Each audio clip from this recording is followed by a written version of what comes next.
Amém. O nosso Rei voltará. Convido os irmãos a abrirem as suas Bíblias no Salmo 95. Salmos 95.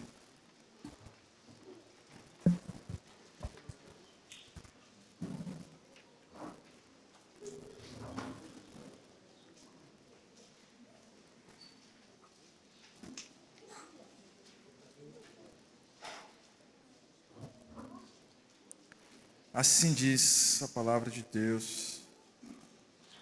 Venham, cantemos ao Senhor com júbilo, celebremos o rochedo da nossa salvação.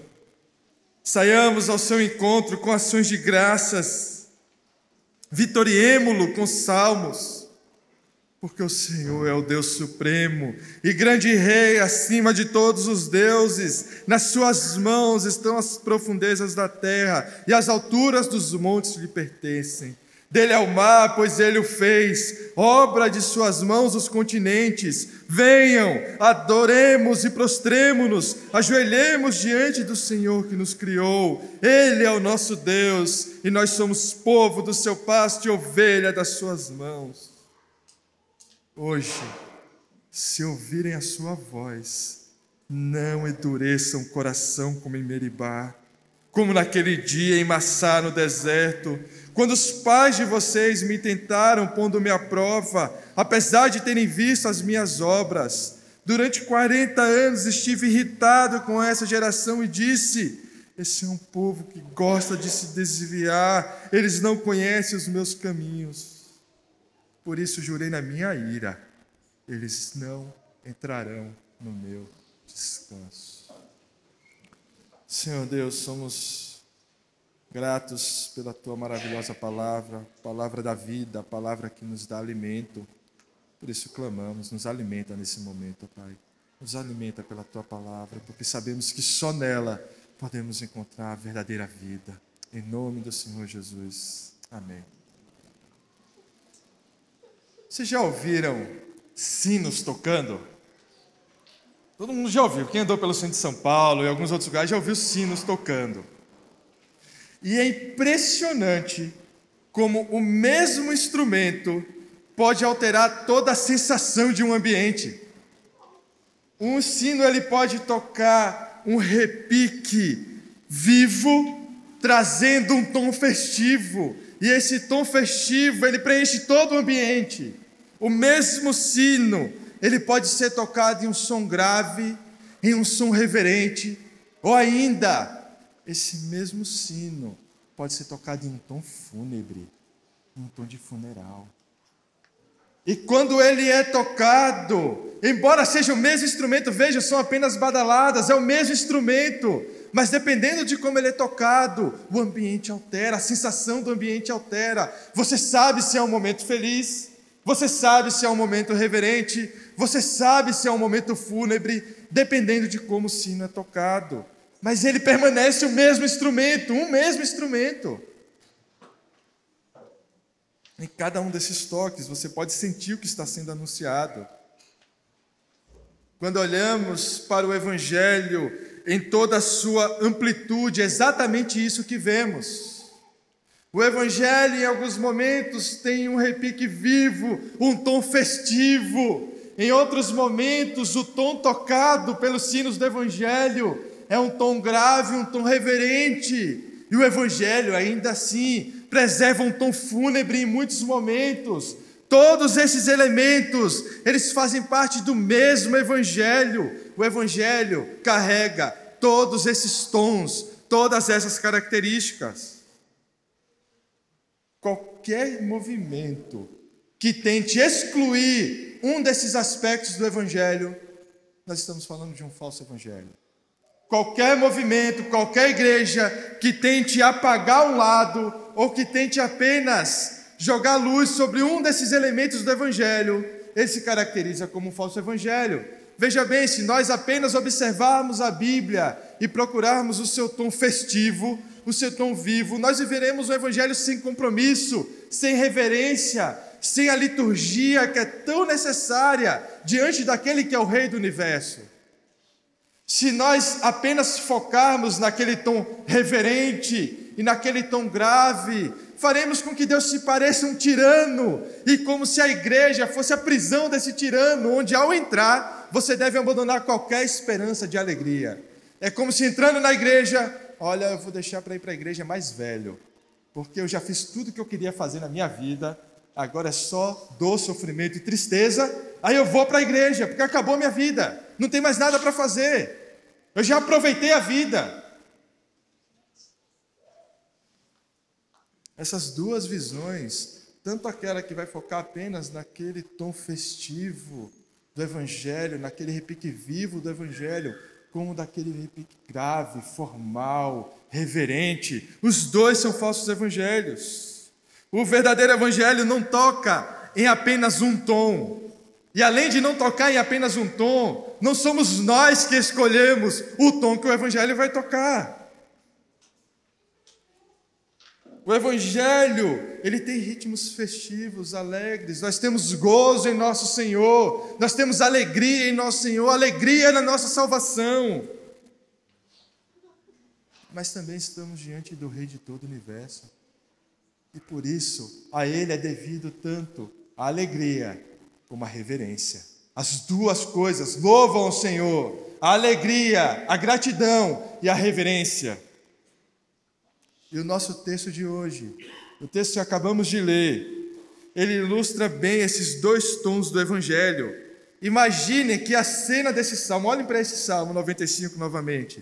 Imaginem que a cena desse salmo é a cena de um povo reunido e alguém chamando para adoração no templo.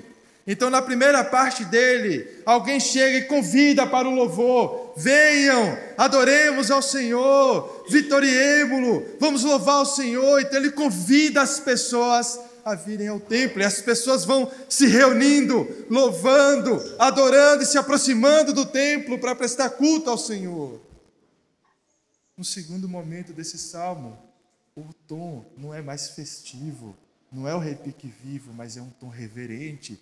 Porque agora, se aproximando do templo, eles têm a consciência de que estão diante do Rei do Universo, e por isso a reverência é devida, a liturgia é necessária. Então imagine, alguém convida, as pessoas vêm se alegrando, e ao momento, ao instante que vão se aproximando e se reunindo, o tom começa a ficar reverente, porque estão diante de Deus. Essa é a cena desse salmo, ilustrando bem esses elementos, esses tons do Evangelho. É fato que existe uma liturgia na adoração. Existe uma forma correta de adorar. Por isso que quando nos referimos à adoração, não vale o argumento de, olha, mas é feito de coração. Olha, mas não, olha, o irmão lá está fazendo de coração, ele está de boa vontade. De boa vontade, o inferno está cheio. Não é a boa vontade que determina como devemos adorar o Senhor. Não é se a pessoa está fazendo realmente de coração ou não. A adoração ao Senhor, quando nos aproximamos dEle, é nos termos que Ele estabelece, não nos termos que nós estabelecemos. Não é nos termos da última moda de crescimento de igreja, ou da última moda de música na igreja, mas é nos termos que Ele estabelece, Ele determina, e apenas Ele torna possível a adoração. O que eu estou querendo dizer com outras palavras, é que não somos nós que tocamos o sino, é Deus quem toca o sino. É Ele quem decide como, quando e que tom esse sino vai tocar. Ele é quem decide se é o momento da festividade, se é o momento da reverência, ou se é o momento do choro fúnebre. Ele é quem toca o sino. E o que veremos no nosso texto é exatamente como nosso Deus tocou os sinos nesse salmo. E para isso nós vamos dividir esse texto em duas partes, que correspondem exatamente às duas estrofes dessa música. Esse Salmo 95 é um cântico de convite para louvar a Deus, e ele está dividido em duas partes. Dos versículos 1 a 7, nós temos a primeira parte, onde o salmista fala. Então nós temos a voz do salmista, o salmista fala.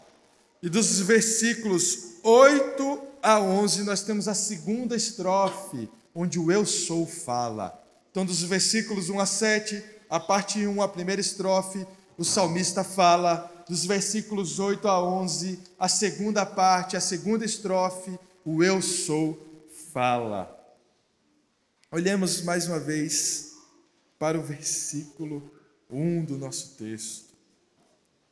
Venham,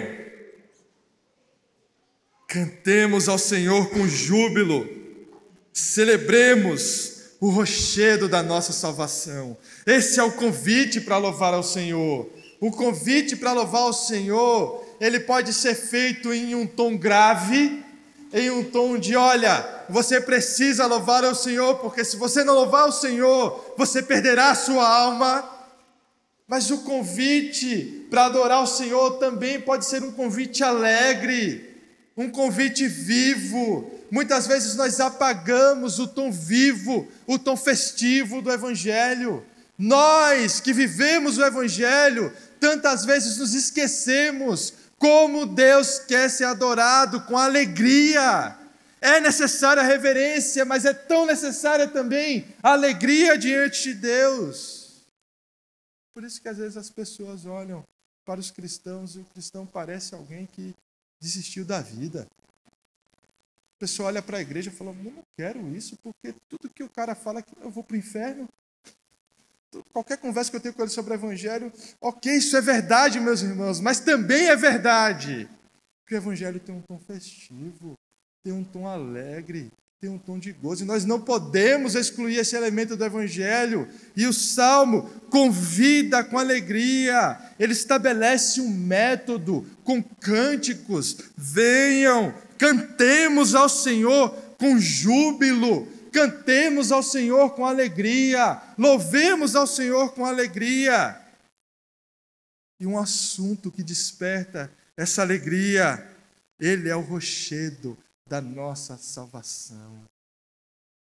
Quando nós falamos de que Deus é a rocha da nossa salvação, nós estamos afirmando que Ele é o nosso abrigo, Ele é a nossa segurança, mas Ele é também aquele que nos alimenta. Nós vimos que nosso texto faz referência à passagem em Meribá e em Massá. Essa passagem é exatamente quando o povo de Deus estava duvidando da presença de Deus, duvidando que Deus o sustentaria no deserto, e Moisés, irritado, bate na rocha e dela brota água, água viva. Água que o Senhor dá para o seu povo. Ele é a nossa rocha, Ele é quem nos alimenta, Ele é quem nos sustenta, Ele é o nosso abrigo, e por isso nós devemos louvá-lo, cantando com gratidão, com alegria. A alegria é devida, a alegria glorifica a Deus, a alegria pela nossa salvação. Esse é o melhor método para nos aproximarmos de Deus. O versículo 2 diz o seguinte: saiamos ao seu encontro com ações de graças, vitoriemo-lo com salmos. Esse é o melhor método para nos aproximarmos de Deus. A oferta que entregamos a Deus deve ser uma gratidão alegre. Frequentemente falamos em nossos sermões que as nossas mãos diante de Deus estão vazias, certo? Falamos isso com frequência. Não temos nada em nossas mãos para entregar ao Senhor, nenhuma obra temos em nossas mãos que possa atrair os seus olhos, elas estão vazias. Mas não é porque as nossas mãos estão vazias que os nossos lábios precisam estar vazios. Não é porque as nossas mãos não têm nada para entregar ao Senhor que os nossos lábios não devem entregar nada ao nosso Deus. As nossas mãos estão vazias exatamente por isso. Nós louvamos e enchemos o nosso lábio de gratidão e louvor ao Senhor. Exatamente porque nenhuma obra temos para entregar, que o nosso coração transborda e nossos lábios cantam em adoração, em gratidão, em alegria diante do Senhor. porque grande salvação recebemos, nada temos para entregar. Mas louvamos ao Deus Supremo, louvamos ao Senhor que tudo fez por nós, louvamos ao nosso rochedo que tudo fez por nós. Por isso, quando vamos ao encontro do Senhor, vamos de mãos vazias, mas de lábios cheios de gratidão, cheios de louvor, cheios de cântico.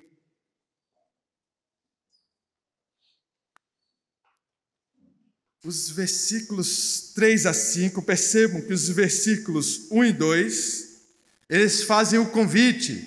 Esse é o convite para uma gratidão alegre. Os versículos 3 a 5, eles dão exatamente a causa, o motivo pelo qual nós devemos nos aproximar de Deus como Ele quer, com alegria e com gratidão. Vejam bem, versículos 3 a 5, porque o Senhor é o Deus Supremo e grande Rei acima de todos os deuses. Nas suas mãos estão as profundezas da terra e as alturas dos montes lhe pertencem. Dele é o mar, pois ele o fez, obra de suas mãos o continente. Quando o salmista vai nos mostrar quais são as causas, quais são os motivos para que nós louvemos ao Senhor. Primeiro, ele aponta para o domínio de Deus que se estende a todos os cantos. Não existe um reino de Deus e um reino do diabo. Não existe um reino de luz e um reino das trevas. Existe, mas o reino das trevas também é comandado por Deus, está debaixo da autoridade de Deus. O mundo é o mundo de Deus, o universo é o universo de Deus, o inferno é o inferno de Deus. Todas as coisas são dele. O seu domínio se estende a todos os cantos, a toda coisa criada, está sob o domínio do Senhor. O mundo é o mundo de Deus, por isso o culto, o louvor não é opcional. Não é se eu devo louvar ou não devo louvar. Deixa eu pensar se eu tenho razões suficientes para louvar. Deixa eu ver se Deus fez aquilo que eu precisava, e então eu vou louvar Ele. Mas se Deus não fez, então eu não vou louvar. Deixa eu ver se eu tenho as razões. Deixa eu ver aqui na minha lista. Vamos fazer aqui um prós e contras, para ver se eu devo louvar agora ou não. Não importa, meu irmão, não importa como você se sinta com relação a Deus. A Deus é devido louvor, porque todo o seu domínio se estende a todos os cantos da criação, todos os lugares estão sob a autoridade de Deus, debaixo do sol, todo mundo vive no mundo de Deus. O diabo vive no mundo de Deus.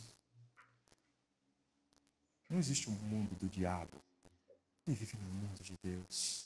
Todas as coisas a Ele pertencem. Ele é o Senhor, Ele é o Rei Supremo, e por isso, não importa o seu sentimento, a sua sensação, não importa se no seu checklist as coisas batem, então você vai louvar. A Ele é devido o louvor, porque Ele é o Senhor, dEle é o reino, dEle é a autoridade, dEle é o poder, dEle é a soberania.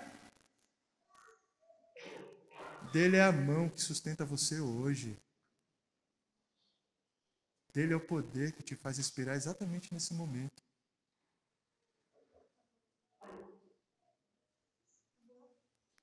Além de toda autoridade se estender a toda coisa criada, todas as fases da condição moral estão sob o domínio. Vejam o versículo 4. Nas suas mãos estão as profundezas da terra e as alturas dos montes lhe pertencem. Não existe nenhuma obra tão profunda e tão obscura que possa então ser escondida de Deus. Não existe nenhuma obra tão alta e tão iluminada que ofusque os olhos de Deus. Todas as áreas da condição moral, sejam obras obscuras, sejam obras das alturas, todas elas se passam diante de Deus, aos olhos de Deus. Sabe quando você está naquele momento que ninguém está vendo e você acha que pode pensar qualquer coisa ou falar qualquer coisa, porque você está sozinho, ninguém está te vendo. Você começa a pensar as coisas mais absurdas que talvez você esteja até lembrando que você pensou exatamente agora. Sabe esse momento? Não existe nenhum momento tão obscuro, nem em nossa própria consciência, em nosso próprio interior, que os olhos de Deus não estejam te vendo. Não existe obra tão obscura que o Senhor não veja, mas não existe obra tão boa, tão alta, tão maravilhosa, que de repente ofusque os olhos de Deus, que Deus tem que fechar os olhos porque é tanta luz das suas obras, é tão moralmente iluminado, que Deus não pode nem olhar para você.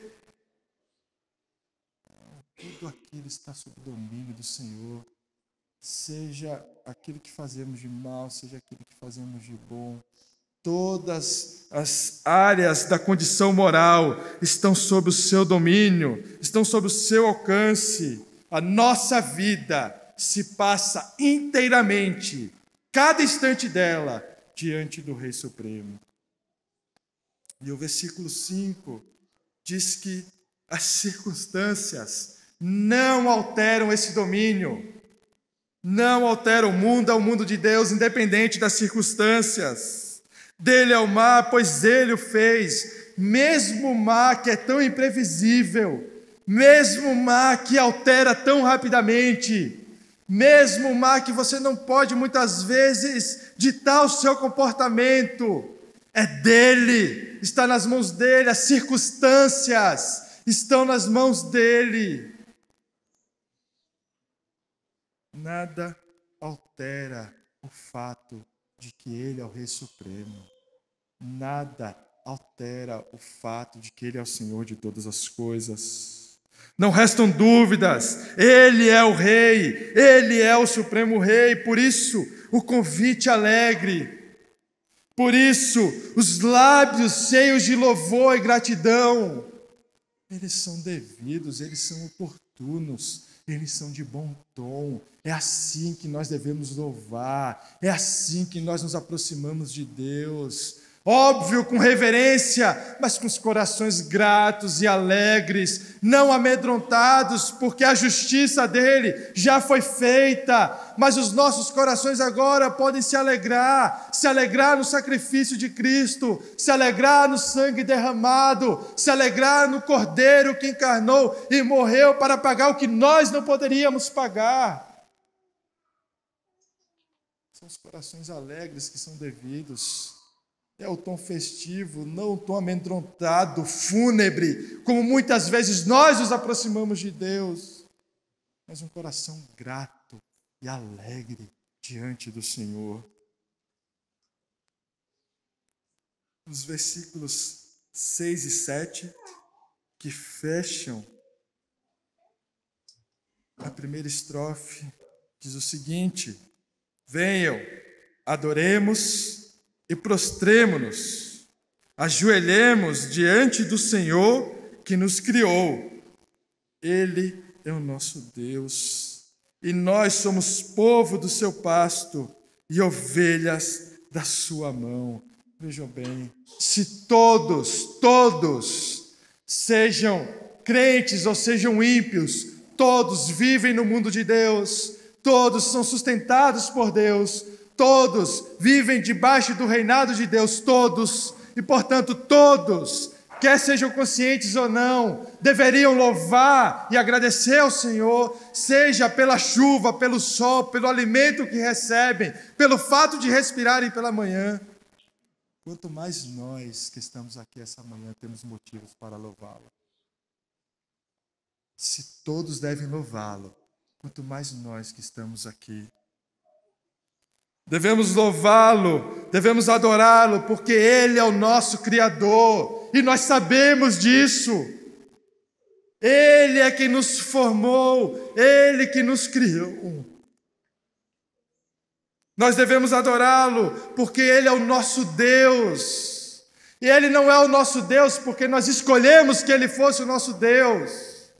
mas Ele é o nosso Deus porque Ele nos escolheu para que dele fôssemos povo. Quanto mais nós devemos adorá-lo. Devemos adorá-lo porque nós somos o seu povo.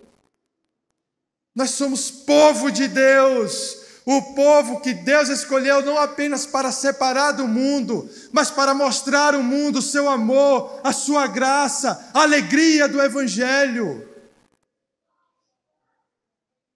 Nós somos seu rebanho. Nós somos cuidados por Deus. Nós somos sustentados por Ele.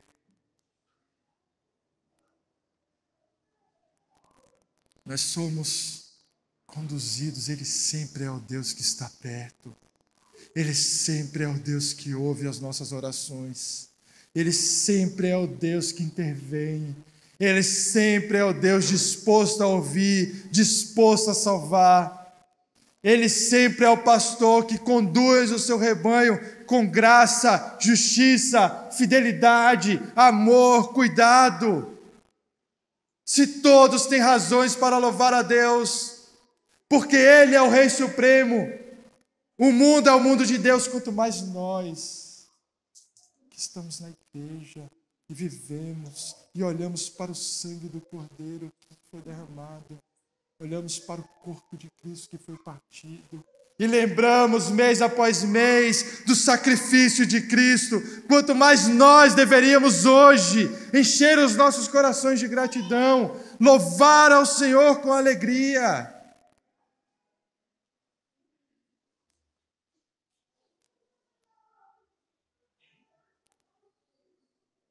A segunda parte do versículo 7. Se nós temos até agora esse tom festivo, lembram? Nós temos um repique vivo, um tom festivo, um tom alegre. Parece que agora o sino é tocado de uma forma diferente.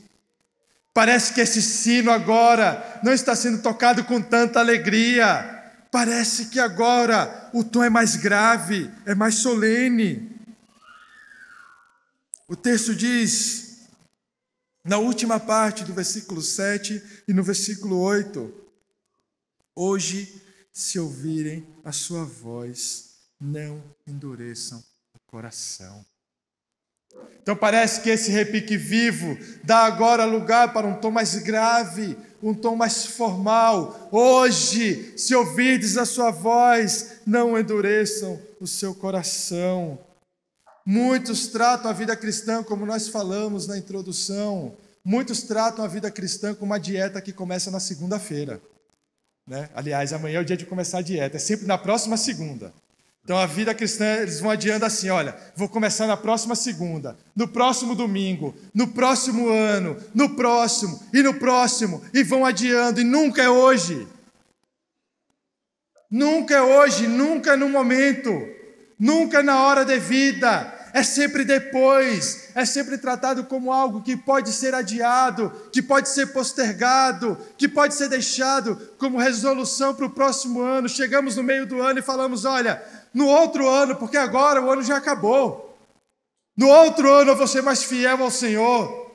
No próximo ano eu vou ler a Bíblia. No próximo ano, então, eu vou orar tanto no próximo ano. A pessoa já fala no dia 1. Dia 1 de janeiro, ela fala, Senhor, foi por causa do Réveillon, eu dormi tarde, estou fora da minha rotina. Vou começar no dia 2. E aí o dia 2 já começa para o dia 2 do ano que vem, e ela nunca começa. O tom grave, o sino tocado de uma forma reverente diz, hoje, se ouvirem a sua voz, hoje é o dia. Nós não podemos agir como se nós tivéssemos autoridade sobre quem vive ou quem morre. Nós não temos autoridade sobre se nós iremos viver ou se nós iremos morrer. Tudo está nas mãos do Senhor. Por isso nós não sabemos quanto tempo temos. Isso é fato. Nós vivemos, agimos como se nós pudéssemos determinar quanto tempo teremos. São aquelas pessoas que dizem: olha, eu vou gastar minha vida trabalhando, vou sacrificar a minha família para me aposentar e desfrutar da vida. Mas algo acontece antes. E ele sacrificou, gastou sua família e a aposentadoria nunca veio. O momento de desfrutar nunca chegou. Não estou falando que você deve abandonar o trabalho, não, irmão. Abandonar o trabalho, aproveitar a vida, não. Você tem que trabalhar. Só estou dizendo que nós não temos como fazer planos. Os nossos planos, eles são apenas anotações que servem de orientação, mas nós não sabemos de fato o que acontecerá. Quanto mais com relação à palavra mais importante que nós podemos ouvir, a palavra mais valiosa que nós podemos ouvir, a palavra de Deus. Quando ouvimos a palavra de Deus, não existe como postergarmos, lançarmos mais para frente, para as próximas resoluções.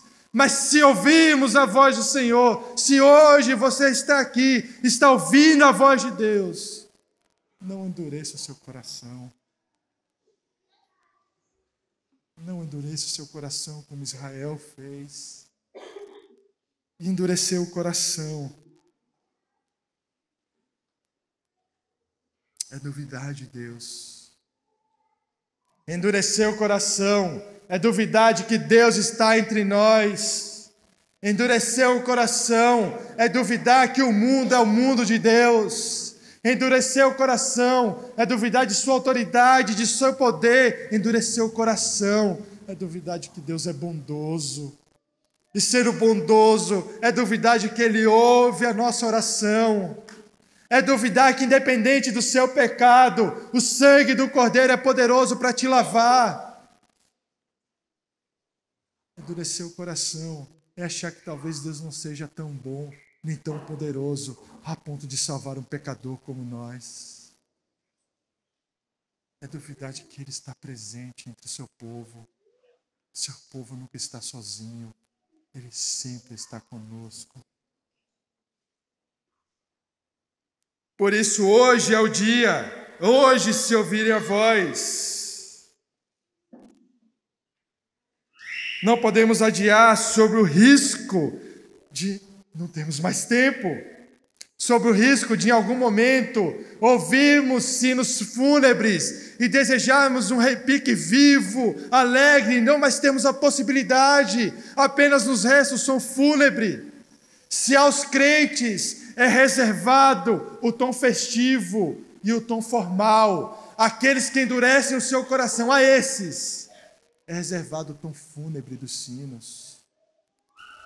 É o tom que anuncia a morte. É o tom que anuncia que o tempo se foi. Não existe mais tempo.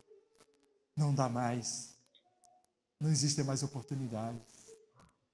O tom fúnebre anuncia isso. O tempo se foi. O tempo da alegria se foi. E a partir de agora, tudo que resta é choro.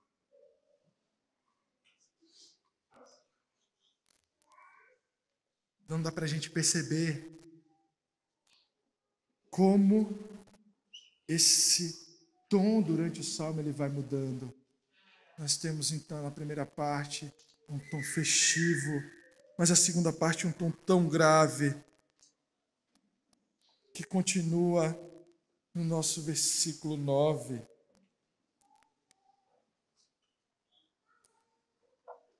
Quando os pais de vocês me tentaram, pondo-me à prova, apesar de terem visto as minhas obras.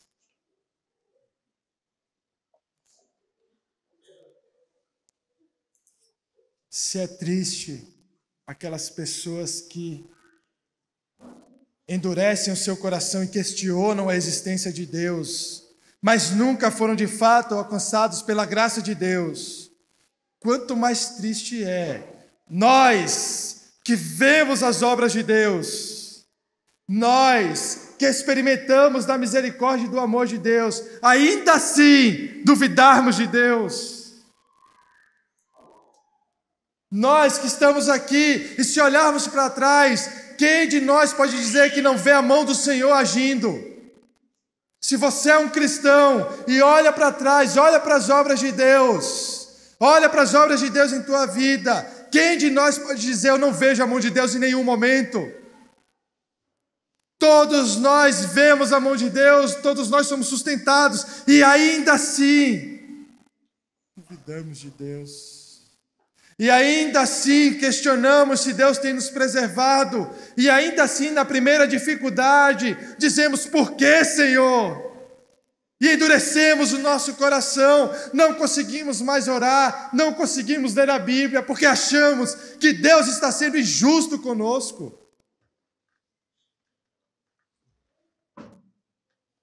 Não ponham o Senhor à prova. Lembrem de tudo que o Senhor tem feito. É óbvio que existirão tons tristes na vida cristã.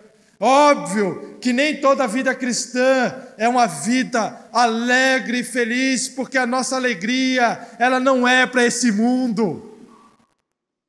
Nós temos vestígios da nossa alegria eterna nesse mundo.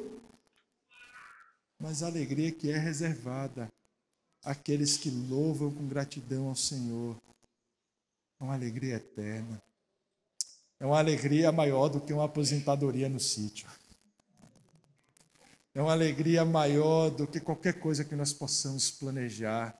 É uma alegria maior do que seu emprego perfeito, do que seu curso dos sonhos, do que seu apartamento dos sonhos, a casa que você desejava, o carro que você queria, tudo isso podem ser motivos de alegria.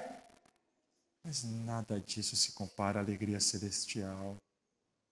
Por isso não ponham o Senhor Deus à prova, não endureçam seu coração, mas lembre-se de tudo que Ele tem feito. E se nada do que tem feito, do que Ele tem feito, te faz lembrar das suas misericórdias, lembre-se da cruz, lembre-se da obra de Cristo, lembre-se do sangue derramado, lembre-se que sem o Rei encarnado, nós não teríamos vida, nós não teríamos alegria.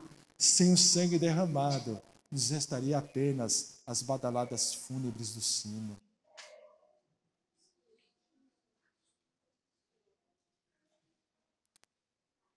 Os versículos 10 e 11, que terminam o nosso texto, nos trazem uma advertência, encerrando esse tom grave. Perceba como o salmo começa festivo, começa alegre, começa com um convite alegre, vivo, mas ele termina com advertência, uma advertência reverente, uma lembrança reverente de que nos alegramos, mas Ele é o Deus de justiça, Ele é o Senhor de justiça. E Ele diz nos versículos 10 e 11, durante 40 anos, estive irritado com essa geração e disse, este é um povo que gosta de se desviar. Eles não conhecem os meus caminhos, por isso jurei na minha ira, eles não entrarão no meu descanso. O perigo de endurecer o coração, meus irmãos. O perigo de um coração que ignora a graça, a presença de Deus, que ignora os olhos de Deus sobre todas as obras, é cair no desgosto do Senhor. E o desgosto do Rei Supremo é o esquecimento, é a negação da entrada no descanso de Deus. O descanso de Deus é o único descanso real que nós podemos experimentar. Esse mundo não nos oferece um descanso verdadeiro. Nesse mundo, tudo é inquietude, tudo é inquietação, tudo é agitação, tudo é trabalho, todos estão ocupados, não existe descanso, não existe paz para os filhos de Deus nesse mundo, mas existe a esperança certa da paz e do descanso que Deus nos concede. Por isso, o esquecimento de Deus significa que só restaram baladas fúnebres. Não existe mais descanso, não existe mais alegria, não existe mais gozo. Os corações que duvidam, que questionam, que ignoram a presença de Deus, permanecerão fora do descanso. É muito triste ver pessoas usando as suas faculdades para negar ao Senhor, as faculdades que o Senhor deu a eles para negar e para duvidar e para questionar do próprio Deus. Mas é triste também os cristãos que, no pleno uso das faculdades que Deus os deu, não as usam para louvar ao Senhor, para de joelhos, prostrados, em culto, em adoração, louvar a rocha da nossa salvação. Os crentes que, no pleno uso das faculdades que Deus lhe deu, olham para essa mesa e veem apenas pão, e veem apenas vinho. Não conseguem olhar para essa mesa e ver a cruz. Não conseguem olhar para essa mesa e ver o corpo dilacerado por nós. Ver o sangue derramado por nós. São cristãos que, no pleno uso das suas faculdades dadas por Deus, olham para essa mesa e veem apenas baladas fúnebres, tristes. Mas esse sangue que foi derramado, esse corpo que foi partido, é o sangue da nossa alegria, é o corpo da nossa vida. E é por isso que nós devemos nos prostrar em reverência, sim, mas em alegria, em gratidão diante de Deus. Eu gostaria de convidá-los nesse momento a um autoexame. Eu gostaria que vocês achassem as suas cabeças em um autoexame, lembrando que estão diante do Rei Supremo. E logo mais participaremos do corpo e do sangue do Cordeiro de Deus, o sangue da nossa alegria, o corpo da nossa salvação.